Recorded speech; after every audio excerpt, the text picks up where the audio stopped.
kind of strange to me seeing how he's not under contract. But the truth is, he has to come back by this week so he can play the rest of the year, if he chooses to. Let's not forget, Le'Veon Bell is not under contract, so he's decided he ain't gonna play. He's all but retired. So what's the problem? What the problem is, Craig? But see, again, Le'Veon, in my opinion, Cap, Le'Veon, they doing the right thing. Let y'all tell us, look, no matter what Colin Kaepernick came out and said, it's not about the military, it's not about this, and not about that, and they turned it right into that. Le'Veon Bell, they put the story out there. The Steelers offered Le'Veon Bell a 2-year contract for $32 million. They did, and that's the truth. But again, a half of the truth is a whole lot. They offered him $32 million, but only $14 million of it was guaranteed. The last time I checked, if he signed this deal this year, it would have been a $14 million deal. That's the franchise tag. See, that's his death. Hey, y'all ain't got to believe in your boy H-Rap. All I do is tell the truth. The truth don't care who tell it. All I do is tell it, man. I just tell it. That's all I do. And people act like they don't understand it. People don't want to listen. People don't want to act like that's what time it is. But that's what time it is, y'all. These people running around here telling lies and y'all buying into it. So I can't really rock with them like that, man. Jimmy Butler, I'm gonna need you to, shout out to my man Nori, but I'm gonna need you to relax. And speaking of relax, Kyrie Irving, man. I'm going to need you to RELAX. First and foremost, the homie Kyrie Irving, starting point guard on the All-HMO team, had the audacity to show off some of his great handle by, in the midst of driving to the hole, purposely bounce the ball off his knee, drive to the hole, and do a reverse layup. Showing his natural ass. He's showing off because he just knew that they could not deal with. They thought that they was going to blow Denver out the gym. Denver hung around. And my man come out there, Jamal Murray, and put a 48-piece spicy on your ass. And because he took a pointless shot at the end of the game, people get to talking this, what's this, unwritten rules, and when did okay, if we gonna go by the unwritten rules, where the hell are those rules at about bouncing the ball off your knee in the midst of a game? This ain't the damn Rucker, man.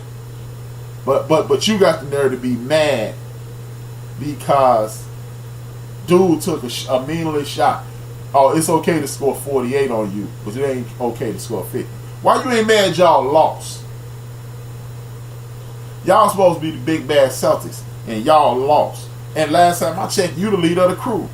So why you not mad that y'all lost, but you mad that he took one more shot? It ain't cool. You don't want to shake people's hands now? Come on, Kyrie, man, get your ass out of here.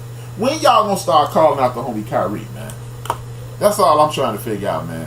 Why does Kyrie Irving get this automatic pass on the bullshit he be on, man? When we start doing that? When we start doing that, y'all? Kyrie Irving bounced the ball off his knee, and everybody want to talk about Jamal Murray or trying to get 50. You damn right I tried to get 50. And if I was Jamal Murray, I'd try to get 60 on his ass next game. I would lather myself up before that game like no other game. I would motivate myself to drop at a minimum, another 40 on the Celtics next time we play. Or somebody on my team gonna score 40. See, that's why the Golden State Warriors better than y'all. Because you might fuck up Steph, but KD giving whoever sticking him the nightmares. And Clay giving somebody the nightmare. Or Draymond giving somebody the nightmare. By the way, y'all, the most unstoppable team on earth, them injuries starting to kick in already. I ain't saying, but I'm just saying. Them injuries remember, injuries slowed this freight train down last year. Y'all don't want to believe it. It's tough to look. The fact that the Golden State Warriors are slow, what they got their first injury with Draymond. If they slowly start to repeat what they did last year, is a testament to one LeBron James. Because it's hard to go took 4 straight finals and stayed healthy. LeBron James is doing it though. But they got to, hey man, they got to do it, man. Now, another thing I was brought to my attention, the Cavs are only, how did this narrative get out there? See, this is the type of thing that Ninja be talking about. Why are y'all just going along with what they say on TV? Why in the hell are y'all going with what they say on TV, man? That's just some straight up bullshit. For real. Whatever they say on TV, that's who y'all rocking with, huh? Because I heard on TV this week this stupid ass shit. The Cavs are on the Boston Celtics are only going to go as far as Kyrie Irving takes them. I'm gonna say that again. The Boston Celtics will only go as far as Kyrie Irving takes them. How could you come out your damn mouth with that foolishness? The reason I'm calling it foolishness is not to dismiss Kyrie Irving's ability, not to dismiss his game or his leadership. But this is a team without said Kyrie Irving that played in the Eastern Conference Finals Game 7 last year. So how can they only go as far as Kyrie Irving will take them? How is that possible?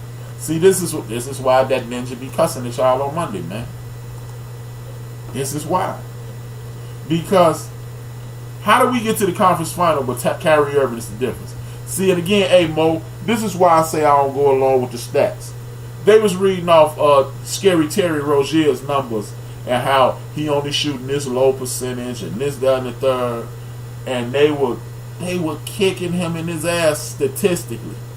But these same people who kicking him in his ass statistically about his field goal percentage and all this and all that, y'all be washing Russell Westbrook's balls.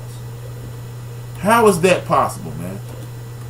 Y'all killing Terry Rozier, but ball washing Russell Westbrook. The same situation, man. How is that possible? Oh man, he don't shoot the 3 well. But you know what? He shoot that motherfucker awful well when the game on the line. He shot the ball. His field goal percentage was 40-something% last year. So was Russell Westbrook's. He shot 39% from the field last year. Russell Westbrook shot like 41%.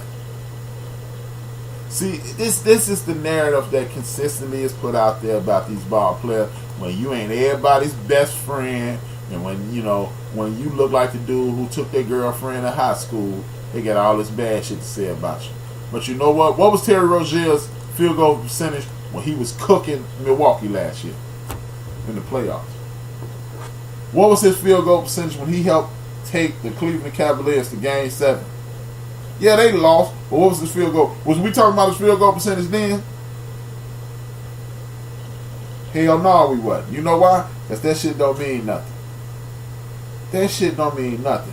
What my field goal percentage is don't mean a damn thing. It's about what I do in big moments.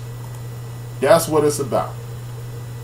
Ain't nobody trying to hear that shit. Oh man, Terry Rozier's field goal percentage is this.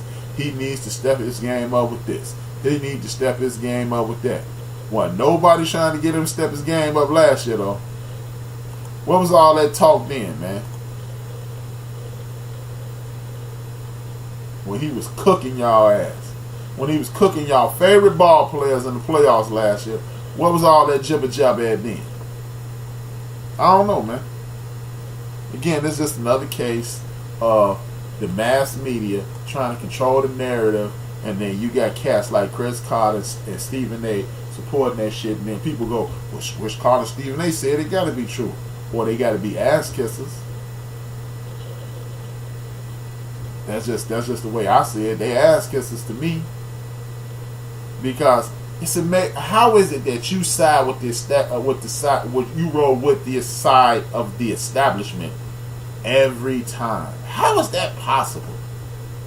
I can't agree with some of my closest friends all the time, but y'all, or most of the time, y'all seem to side with the establishment at all times. Help me understand, man. This is just sports, y'all. We ain't got to do all the glad hand and skinning and grinning. Speak your clout. That's all you got to do, man. And speaking of that, speaking about Terry Rozier and other guys, the Cleveland Cavaliers are in a situation to whereas Sexton, their rookie, is lost on the basketball court and they starting to complain. And when they make statements about the team and people not being out of shape, they're talking about the rookie Sexton, because it's come apparent that he does not know how to play basketball. He's an athlete. He's an athlete playing basketball. Remember I told y'all 10%, all y'all playing basketball, 10% of y'all are basketball players. Remember I said that? And my man Sexton is living proof of that.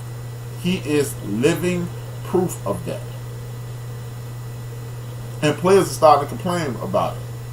Now, they like him as a person, but they're saying that he is in a situation where he doesn't know and he's not willing to learn. Now, if he's not willing to learn, that's definitely a problem. But if he doesn't know, that's not a him problem, if you ask me. And you might go, well, how is this somebody else's problem? It's a Cleveland Cavaliers problem. It's a National Basketball Association problem.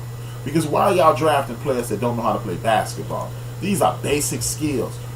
Setting up people for the pick and roll, pick and pop, defending, sliding your feet without reaching, and things like that. These are things that you learn in the development of your game. And see, I'm not the one who's going to sit around and go, hey man, he's one and done, he's ruining the game. I'm not going to do that. But what I am going to do is this.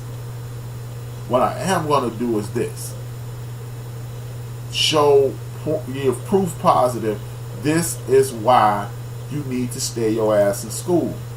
See, yeah, you can get money right now. But why are you only planning on getting one check? You can get insurance on your career. Your whole family needs to be getting together and getting a $20 million contract. I mean, a $20 million insurance policy on you. So in the event that you get hurt, you'll be okay. Instead of going to school 1 year and getting one big contract that you only going to see about 40% of.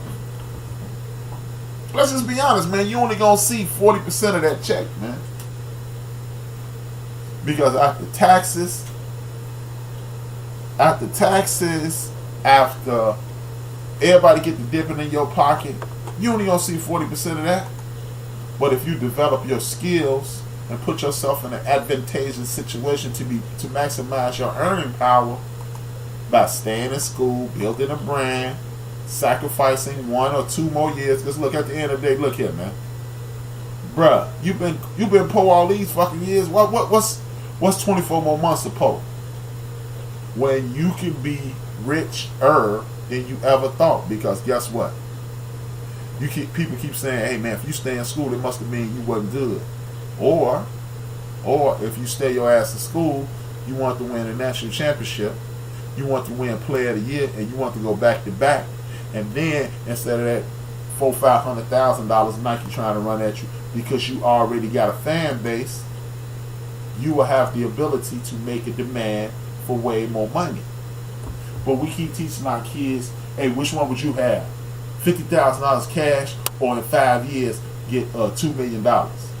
Everybody keep, give me the $50,000 because I can flip it. No, don't flip it. Keep doing what you're doing right now and work 4 years and get to $20 million. That's what you need to be taking your ass to class for finance and shit like that. And then you should be getting these coaches to prepare you to be the best possible NBA player you can be. Because guess what? I've never heard of a guy who enters college and he's a good player. He's an excellent player. Get too much good coaching, he's a scrub. That don't happen, people. Because coaching will only, if you're in the right situation where like a Roy Williams and Coach K, where you're being fundamentally taught, you will only be better. when the smoke clears.